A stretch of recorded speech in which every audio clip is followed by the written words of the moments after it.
Assalamualaikum warahmatullahi wabarakatuh. Perkenalkan, nama saya Putri Syaira dari kelas 6A dengan NPM 233510322.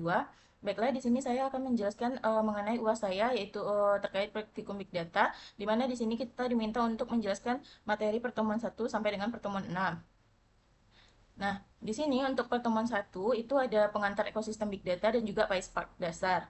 Nah, pada pertemuan satu ini kita membahas mengenai pemrosesan data yang kini bergeser dari sistem monolitik atau satu server besar ke sistem terdistribusi atau banyak server yang bekerja bersama. Apache Spark itu menjadi salah satu standar industri karena mampu memproses data langsung di memori atau in memory, sehingga jauh lebih cepat dibanding Hadoop dan Hadoop MapReduce. Lalu karakteristik data besar itu dikenal dengan 5V, yaitu volume. Volume sendiri itu mengacu pada jumlah atau ukuran data yang sangat besar. Biasanya itu dalam skala uh, terabyte hingga petabyte. Lalu di sini juga ada velocity. Velocity sendiri itu mengacu pada kecepatan data yang dihasilkan dan perlu diproses. Contohnya itu ada transaksi e-commerce yang mengalir terus-menerus setiap detik, atau sensor IoT. Lalu di sini juga ada variety. Variety sendiri itu mengacu kepada keberagaman jenis atau format data, mulai dari data terstruktur, semi terstruktur, hingga data tidak terstruktur seperti gambar, video, teks, atau audio. Lalu di sini juga ada veracity yang mengacu pada kualitas dan kepercayaan data. Apakah datanya akurat, konsisten, bebas dari noise, duplikat, atau nilai yang hilang, atau disebut juga dengan missing value. Lalu di sini juga ada value, yaitu mengacu pada manfaat atau insight yang bermakna yang bisa digali dari data tersebut. Selanjutnya, itu ada pertemuan 2 mengenai ingesti data ke hadap distribusi file system atau HDFS. Nah, pada pertemuan ini itu kita membahas mengenai HDFS, di mana data berukuran besar itu tidak mungkin disimpan begitu saja dalam satu komputer biasa, sehingga dibutuhkan HDFS, Hadap Distributed System, File System, sistem penyimpanan yang menyebarkan data ke banyak node agar lebih aman dan mampu menampung volume data yang masif. Salah satu ciri utama Big Data. Sebelum data bisa diolah dan dianalisis, misalnya dengan PySpark, data tersebut harus terlebih dahulu dimasukkan ke dalam sistem penyimpanan terdistribusi. Ini proses yang disebut dengan ingesti data. Lalu, pertemuan 2 ini juga membahas cara membangun HDFS di laptop sendiri, mulai dari instalasi Java, Hadoop, Python, dan VS Code. Dilanjutkan dengan pengaturan IP address dan juga konfigurasi jaringan agar HDFS berjalan stabil, sehingga akhirnya menjalankan HDFS dan menghubungkannya dengan Python untuk mulai mengirim data ke dalamnya. Dengan memahami alur ini, itu kita bisa mengerti bagaimana data besar bisa dikelola di balik layar sebelum siap dianalisis. Nah, di sini juga menjadikan HDFS sebagai fondasi penting dalam ekosistem Big Data. Lalu selanjutnya untuk pertemuan 3, di sini kita membahas mengenai programming Hadoop with Spark, fundamental dan juga data wrangling. Nah, data mentah dari dunia nyata seperti data sensor IoT, log server, atau database lama jarang dalam kondisi rapi dan siap pakai. Proses pembersihan dan merapikan data mentah ini itu disebut data wrangling. Di Spark, semua data itu diolah dalam bentuk data frame, mirip tabel tapi tersebar di banyak node. Melalui dua jenis operasi yaitu transformation, membentuk data baru dieksekusi belakangan, dan juga action, memicu eksekusi nyata dan mengembalikan hasil. Nah, modul ini fokus melatih cara merapikan data kotor dan jadi siap analisis, di mana poin-poin pentingnya itu ada standarisasi teks dan null handling, yaitu menyeragamkan penulisan teks yang beda-beda dan menangani data kosong. Lalu juga ada parsing timestamp, yaitu menyeragamkan berbagai format tanggal atau waktu jadi satu format baku. Lalu ada regex, regular expression, di mana mengambil informasi spesifik dari teks panjang. Lalu juga ada imputasi dan kolom kalkulasi, yaitu mengisi nilai yang hilang serta membuat kolom baru dari logika bisnis tertentu.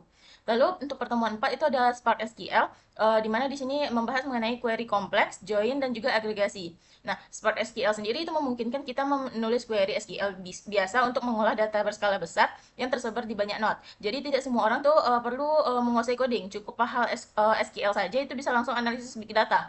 Nah, di balik layar ada Catalyst Optimizer yang optimasi mencari cara paling efisien untuk menjalankan query tersebut sebelum bisa dipakai query SQL. Itu sebuah data frame harus didaftarkan dulu ke katalog Spark. Di sini juga ada beberapa poin penting yang harus kita pahami, yaitu ada join, menggabungkan beberapa dataset berdasarkan kunci yang berhubungan, seperti inner, left, right, full, outer. Lalu juga ada aggregation, yaitu merangkum data per kelompok pakai fungsi seperti sum, average, count, dikombinasikan dengan group by. Lalu juga ada window function, yaitu perhitungan analitis antar baris, misalnya ranking atau perbandingan dengan baris sebelumnya tanpa mengurangi jumlah baris data. Lalu juga ada catalyst optimizer, yaitu mesin di balik layar yang otomatis mengoptimalkan cara eksekusi query agar tetap cepat walaupun datanya besar. Lalu untuk pertemuan 5 sendiri itu tidak ada materi karena pada pertemuan 5 itu diadakan kuis. Lanjut selanjutnya itu ada pertemuan 6 yaitu Spark SQL optimisasi kinerja dasar. Di mana di pertemuan ini membahas mengenai beberapa titik dasar agar proses Spark itu tidak berjalan lambat atau boros sumber daya. Mulai dari melihat rencana eksekusi sebelum query dijalankan, menyimpan data yang sering dipakai ke memori hingga memilih format file yang tepat untuk data besar. Uh, Poin-poin penting yang perlu kita pahami dalam pertemuan ini itu ada yang pertama execution plan atau explain, melihat rute yang akan diambil Spark sebelum benar-benar memproses data, seperti melihat rute GPS sebelum berkendara. Lalu ada caching atau cache, itu menyimpan tabel yang sering dipakai ke RAM agar tidak perlu membaca ulang dari disk yang lambat. Lalu itu ada partitioning atau repartition vs collapse. Itu untuk mengatur ulang sebaran data ke banyak node. Repartition merombak total collapse, atau coalesce, itu lebih hemat karena hanya mengurangi partisi. Lalu ada juga format data seperti Parquet vs CSV. Parquet itu menyimpan data per kolam bukan per baris seperti CSV, sehingga ukurannya lebih kecil dan query agregasi jauh lebih cepat. Lalu di pertemuan 7 itu ada penerapan data store non-relasional MongoDB. Nah, selama ini tuh kita terbiasa dengan data yang rapi dalam bentuk tabel, baris, dan juga kolom.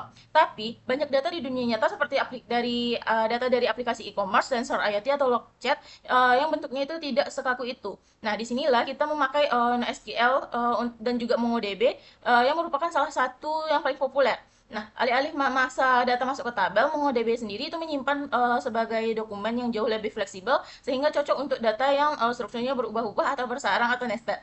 Lalu di sini poin penting yang perlu kita pahami itu ada schemaless, di mana tidak perlu menentukan kolom dan tipe data di awal. Tiap dokumen tuh boleh punya struktur yang berbeda. Lalu ada juga data representation, di mana bisa langsung menyimpan array dan data bersarang dalam satu dokumen tanpa perlu banyak tabel dan join seperti di RDBMS. Lalu juga ada perbedaan istilah seperti database, table, collection, row, dan juga dokumen. Ini seperti ini merupakan strukturnya.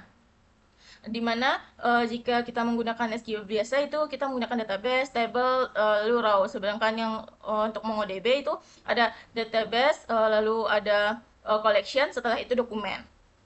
Baiklah, selanjutnya yang akan saya bahas itu adalah merupakan penerapan codingan salah satu pertemuan. Nah, di sini saya memilih untuk menerapkan materi pertemuan 6 untuk UAS saya. Nah, berikut penjelasannya yang akan saya jelaskan. Baiklah, di sini saya akan menjelaskan mengenai codingan yang telah saya pilih, yaitu saya di sini saya menerapkan pembelajaran di pertemuan 6, di mana di sini saya memilih kasusnya yaitu analisis transaksi marketplace. Nah, pada sel pertama di sini saya melakukan setup Spark. Nah, di sini itu untuk menyiapkan lingkungan PySpark dengan menginstal library PySpark dan mengatur beberapa environment variabel penting agar Spark itu bisa berjalan lancar di collab. Nah, variabel PySpark PySpark Python dan juga PySpark driver Python itu diatur agar Spark menggunakan interpreter Python yang sama dengan yang dipakai Colab, sehingga mencegah error mismatch versi Python antar driver dan juga worker. Lalu juga ada Spark Session Blender yang kemudian digunakan untuk membuat sesi Spark baru dengan master lokal yang berarti Spark akan berjalan secara lokal menggunakan seluruh core CPU yang tersedia di Colab ini. Lalu di sini juga ada membuat data frame dummy 1 juta baris, di mana di sini saya akan mengenerate data dan juga verifikasi skema.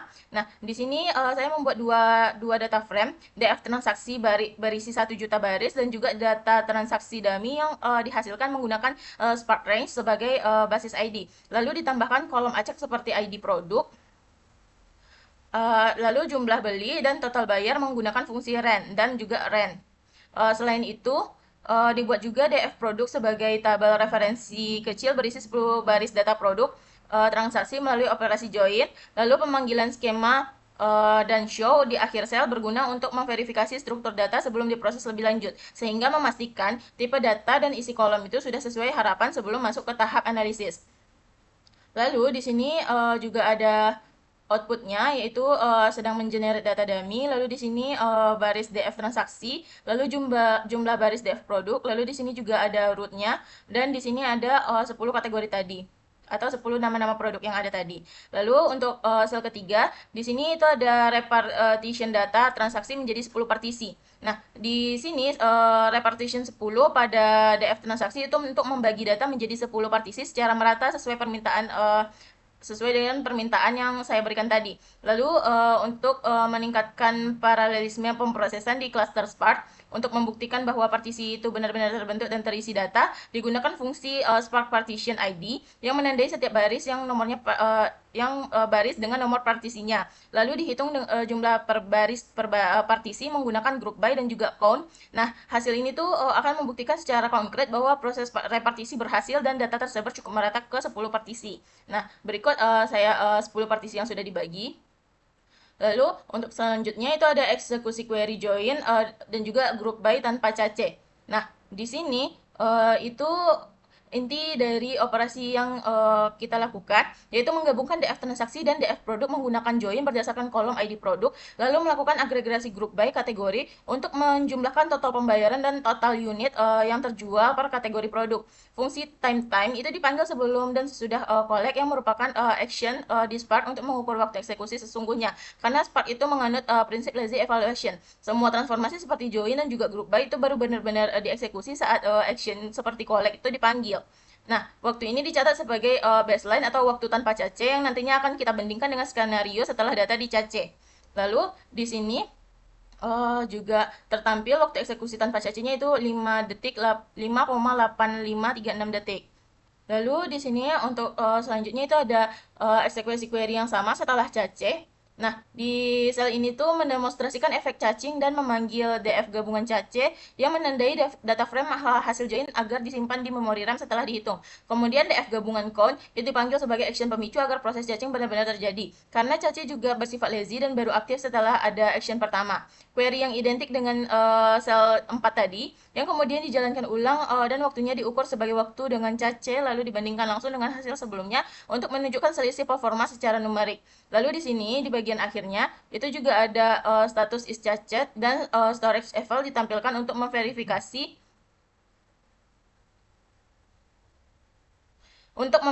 secara eksplisit bahwa data frame memang sudah tersimpan di memori, bukan hanya asumsi berdasarkan kode saja. Nah, berikut untuk waktu eksekusi dengan cacenya, lalu di sini juga ditampilkan perbandingan waktu eksekusi tanpa cache dan juga setelah dicache, lalu ada juga selisihnya.